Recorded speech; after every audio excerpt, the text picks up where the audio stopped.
Chers amis fidèles du Pas de l'Épi, bonjour, mon nom est Jean Goyard et vous assistez au programme Sur les pas du Pas de l'Épi.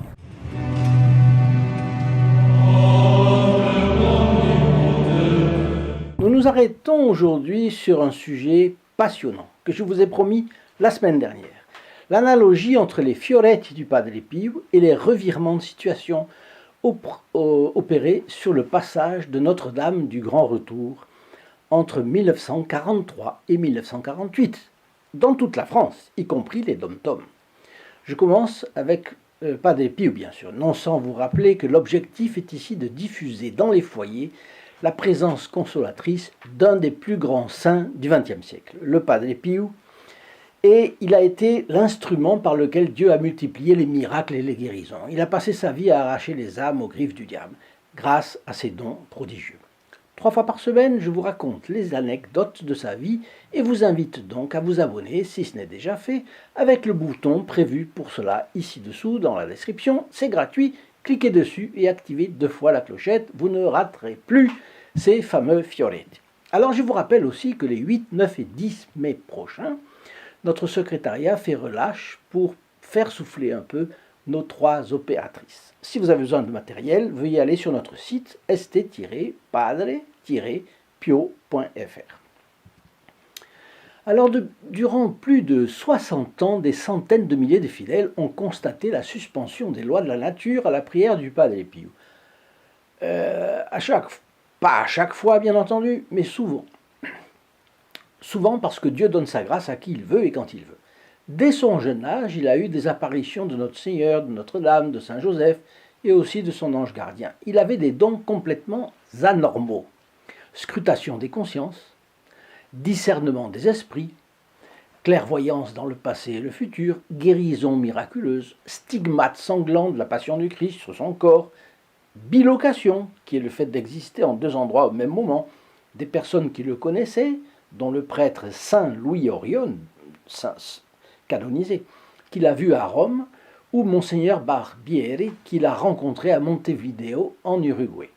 Donc des gens qui l'ont vu à Rome alors qu'il n'avait jamais quitté son couvent pendant 50 ans. Lévitation aussi. C'est très curieux, mais il y a des cas de lévitation avec le Pas de l'Épi. Envoi à distance de vagues d'odeurs parfumées. Consommation minime de nourriture et de boissons pendant une longue période sans rien prendre, à part la Sainte Communion. Don des langues, don de prophétie, et bien entendu ces combats incessants contre le diable. Au couvent de San Giovanni Rotondo, si l'on venait raconter aux confrères du Pas de l'Épi ou des événements étranges autour de celui-ci, eh bien ils gardaient leur calme et ne s'étonnaient de rien. Ils savaient que Satan et ses complices attaquaient fréquemment le Pas de l'Épi. D'ailleurs, moyennant des scènes ahurissantes de bruits de chaînes et de coups, y compris physiques, contre notre bon Capucin. Ils savaient aussi que les âmes du purgatoire venaient fréquemment demander de l'aide au Pas de l'Épi et que celui-ci s'entretenait avec les anges. Donc, il y avait tout le ciel qui était là, et le purgatoire, et l'enfer parfois. Bon. Prenons un exemple. En 1896, Pas de l'Épi a 8 ans. On célèbre la fête de Saint-Pélégrin dans son sanctuaire, à 30 km de Pietrelcina. Dans l'église, il y a Francesco Forgioni avec son père. Soudain arrive à grand fracas une femme fort tourmentée. Elle porte dans ses bras un petit être difforme et inerte. Elle supplie Saint-Pélégrin. « Je t'ai toujours honoré, je n'ai jamais manqué à tes fêtes, je t'ai offert des cierges, j'ai eu confiance en toi, j'ai toujours parlé de toi dans mon village, en bien, et voilà comment tu me réponds. Tu sais que je suis seul, et sans le sou, et me voilà avec cet enfant difforme, comment l'élever? Est-ce que c'est toi qui iras mendier pour moi? Quel genre de saint es-tu » Ces sanglots déchirants ont donné dans le sanctuaire une atmosphère comme vous imaginez. Vous imaginez la scène. Les gens sont dans l'effroi. Qu'est-ce qui va se passer? Et elle poursuit. Si c'est ça la sainteté, laisser les malheureux se débrouiller tout seuls, eh bien je suis déçu. Et elle continue.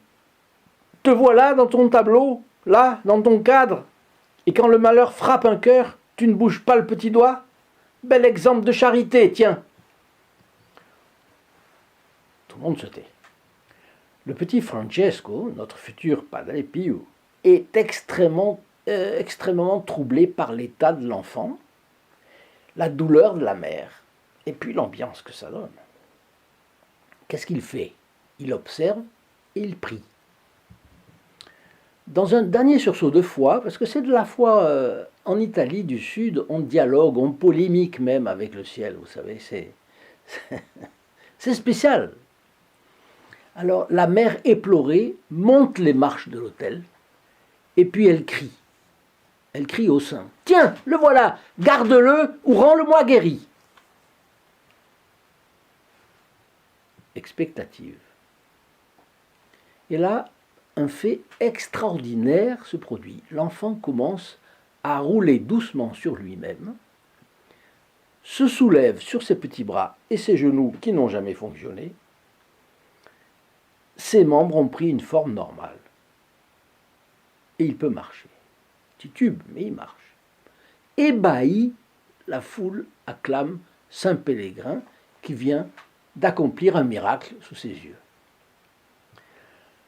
Vous me direz si vous croyez que c'est Saint Pélégrin ou si c'est le Padre Pio.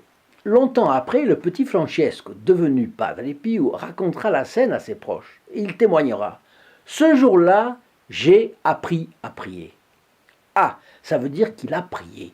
Et il a prié avec la force d'impétration, de supplique que nous connaissons au Padre Pio. Alors, sans douter de l'efficacité de la prière de Saint Pélégrin, je ne sais pas comment on dit, qui douterait de la prière du Padre Pio? Qui en douterait? Elle n'aura pas contribué puissamment à ce miracle? Dites-le moi dans vos commentaires. On peut en discuter. On peut en discuter. Le fait est qu'autour de Padre Pio, il y avait toute une atmosphère qui portait à la vertu et plus. Le surnaturel faisait irruption dans la vie commune. Et avec naturel. Aussi, Johan Picard a-t-il écrit ce livre, je ne sais pas où je l'ai mis, au titre évocateur, Padre Pio, un miracle permanent. C'est évidemment une façon de parler. Padre Pio, c'est Padre Pio, et un miracle, c'est un miracle. Ah, le voilà. Bon, mais il y a du vrai là-dedans. La divine providence s'est servie du Padre Pio pour délivrer d'innombrables personnes de la mauvaise influence du péché et dans certains cas du diable lui-même. Alors à la veille de la Deuxième Guerre mondiale, la France était, elle, comme de nombreuses nations occidentales, spirituellement attiédie. La ferveur religieuse s'était refroidie en son sein. L'âme du pays avait cédé à la jouissance et à la frivolité de ce qu'on a appelé l'entre-deux-guerres, vous le savez. Et donc, entre 1940 et 1943, l'humiliation venue de la défaite éclair de 1940 et puis l'occupation, tout cela a rabaissé l'autosuffisance de beaucoup. On souffrait et on baissait la tête. C'est ce moment que la Sainte Vierge a choisi pour secouer les mentalités. Et ce fut cet élan véritablement populaire de conversion et de pénitence qui a accompagné pas à pas les statues de Notre-Dame du Grand Retour à travers toute la France. Je vous le disais, 16 000 paroisses visitées sur 38 000, 120 000 kilomètres parcourus par les statues et surtout une transformation des Français devenus tout à coup sérieux, fervents, décidés, pénitents. Donc, première analogie entre le Padre Pio et le pèlerinage géant du Grand Retour. Dans les deux cas, les personnes sont de bonne volonté, ou plus exactement, les personnes qui étaient de bonne volonté se convertissaient sérieusement, radicalement et complètement. Deuxième analogie, les conversions se faisaient par Notre-Dame, pour Notre-Dame, avec Notre-Dame. Et de son côté, le Padre Pio était le premier à envoyer les personnes s'agenouiller auprès de notre bienheureuse mère, n'est-ce pas? Lors du Grand Retour, je reviens au Grand Retour, tout le monde faisait une consécration à la Sainte Vierge selon la méthode de Saint Louis Grignon de Montfort et la mettait dans la barque dans laquelle Notre-Dame était assise. Et le Padre Pio, lui, on voit toute sa vie montre qu'il était esclave d'amour de la Sainte Vierge. Troisième analogie, les ambiances dans les deux cas. Autour de Padre Pio, on se sentait plus vertueux, disons, plus confiant dans le fait que la vertu était à portée de main.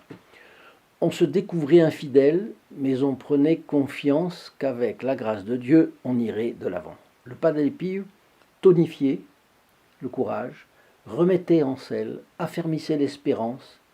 Les obstacles qui semblaient insurmontables jusqu'à alors reprenaient leur véritable proportion et on repartait du bon pied. Eh bien, c'est aussi ce qui s'est passé dans ce pèlerinage de Notre-Dame du Grand Retour. Les témoins de l'époque ont raconté que côté ambiance, c'était Lourdes tous les jours, disait-il entre guillemets.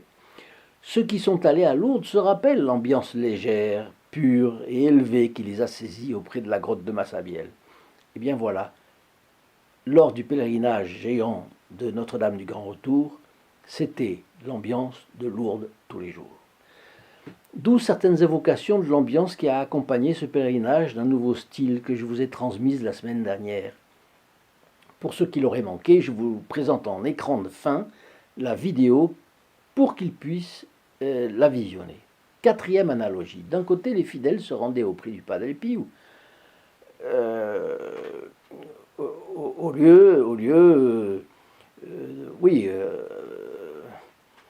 lieu d'aller dans un sanctuaire marial, par exemple. Mais au lieu d'aller dans un sanctuaire abritant une statue miraculeuse, ils allaient voir un fils de la lumière, un homme bel et bien vivant, mais qui faisait des miracles. De l'autre côté, le pèlerinage du Grand Retour, au lieu de se déplacer jusqu'à la Sainte Vierge venait aux hommes, comme ce que fera plus tard le pèlerinage de la statue de Notre-Dame de Fatima à partir de 1969, je crois, dont les organisateurs, 59 ou 69, j'ai oublié, dont les organisateurs imiteront justement tout exprès ceux du Grand Retour. Donc dans les deux cas, c'était des pèlerinages dont la forme n'était pas ce à quoi on avait été habitué jusque-là. Cinquième analogie, le Padre Pio nous fait penser à un personnage de légende, comme si un saint du Moyen-Âge avait été sorti de la légende dorée par les doigts d'un ange. Vous savez, la légende dorée de l'historien Jacques de Voragine. Et ce personnage commençait à prendre forme, à grandir, s'animer pour prendre notre gabarit, à vous, à moi, à nous tous. Donc le pèlerinage du Grand Retour, de son côté, a été ce grand mouvement de ferveur qui renvoie inévitablement à ce que l'histoire nous raconte, des élans de la grâce, ceux que la grâce a produits au Moyen-Âge, lorsque Saint Bernard a prêché la croisade à Vézelay, ou lorsque Urbain II l'a prêché à Clermont-Ferrand, quelque temps après. Dans le cas de Padre Pio et dans celui du Grand Retour, ce fut un immense élan de ferveur médiévale, en plein XXe siècle. Et c'est ainsi que le curé d'Athine, je vous disais, près de Boulogne, a dit que ces statues, qui n'étaient guère esthétiques, avaient suscité de telles manifestations d'enthousiasme que la divine providence les avait évidemment désignées comme instruments de ses grâces. Ce n'est pas à la beauté de ces statues que l'on a pu attribuer tout cela. Cet immense regain de ferveur dans les âmes ne pouvait être dû qu'à la grâce. Donc c'est Notre-Dame qui a tout fait. Et c'est pourquoi le curé d'Athine concluait que cet événement, de 43 à 48, le Grand Retour, était unique dans l'histoire. Mais il y a un miracle. Que je voulais vous raconter, et je n'aurai pas le temps aujourd'hui, mais je vais vous le raconter dans la prochaine vidéo. Il s'est produit en 1952 à Boulogne, justement, dans la ligne du pèlerinage de Notre-Dame de Boulogne. Je vous en entretiendrai dans la prochaine vidéo, ne la manquez pas. Pour l'heure, je vous donne 2 rendez-vous, le premier dans la vidéo que je vous présente en écran de fin, ensuite dans la description ci-dessous, sous le lien http://barbare-padre-pio.fr, vous pouvez venir me rendre visite. Mais j'ai là quand même quelque chose que je vais vous raconter parce que, à mon avis, ça vaut la peine.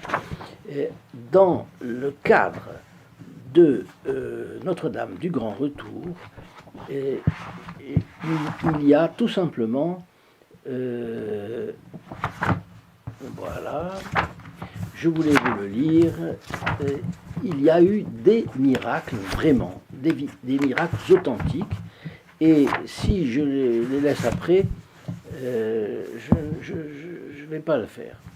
Donc, une dame, le 24 août 1945, à Mai, en Mulsien, dans la Seine-et-Marne, était là. Elle avait mis une grande banderole en travers de la route, et dessous, le cortège du Grand Retour passe. Elle a 55 ans. Elle est impotente depuis 3 ans à la suite de troubles fonctionnels qui remontent à 1910. Vous vous rendez compte, donc pendant 35 ans, elle a eu ces troubles. Elle s'est traînée au seuil de la maison, elle s'est agenouillée devant la procession et elle a déclaré, au moment même où la Sainte Vierge passait sous la guirlande que j'avais tenu à faire placer en travers de la chaussée, je me suis écrié « Oh, qu'elle est belle !» Un frisson me parcourut tout le corps et je sentis un bien-être indéfinissable. C'était comme si quelqu'un m'enlevait mon moi, comme une chape qu'on déchire, mais sans douleur. Mes yeux ne pouvaient se détacher de l'image de Notre-Dame, et je la regardais longtemps. Puis, intérieurement, je lui ai fait cette demande. Ma bonne mère, je ne vous demande pas la guérison. D'autres sont plus dignes de votre regard. Faites que je demeure en mon état, mais que mon état ne s'aggrave pas. De jour en jour, je me suis senti mieux, mais ne laissez rien paraître aux miens dans la crainte de leur causer une déception. Le samedi 1er septembre, j'eus la pleine conviction que j'étais guéri. Je me mis à marcher dans ma maison sans appui, sans calme, et à vaquer aux soins du ménage. Lorsque vers midi, mon mari et mon fils rentrèrent pour déjeuner, je me tenais assise, et je dis à mon mari, « C'est aujourd'hui le dernier jour de ma neuvaine. Oh, si je marchais, qu'en penserais-tu » Alors lui, bon. « Eh bien, je marche, voici !» Et j'allais de la salle à la cuisine, et de la cuisine à la salle. Le lendemain, dimanche de septembre, je me rendis à l'église pour participer, il y avait une messe, et je suis allé d'un pas alerte. Et maintenant, me voici aussi vive et libre que possible. À tous, je crie ma guérison par la grâce de Notre-Dame de Boulogne. Vous voyez, ça a été consigné par Monseigneur Debré, évêque de Meaux, avec 69 personnes. 69 personnes qui ont signé la déclaration au terme de laquelle Madame Dufour, on a son nom aussi, absolument invalide avant le 24 août 1945, est redevenue alerte et vaque à ses occupations, comme une personne en bonne santé. Le jour de l'Immaculée Conception, 8 décembre, une cérémonie solennelle d'action de grâce a réuni une foule compacte autour de la Miraculée dans l'église de Mai en Mulsien, et le plus vibrant cantique s'éleva à la louange de la Vierge, à la barque, la céleste visiteuse. Alors voilà, j'en ai encore deux très intéressants à vous raconter, mais ce sera pour la prochaine fois. Au revoir, à bientôt. In nome del Padre, del Figliolo e dello Spirito Santo, e così sia. Sia lodato Gesù e Maria, e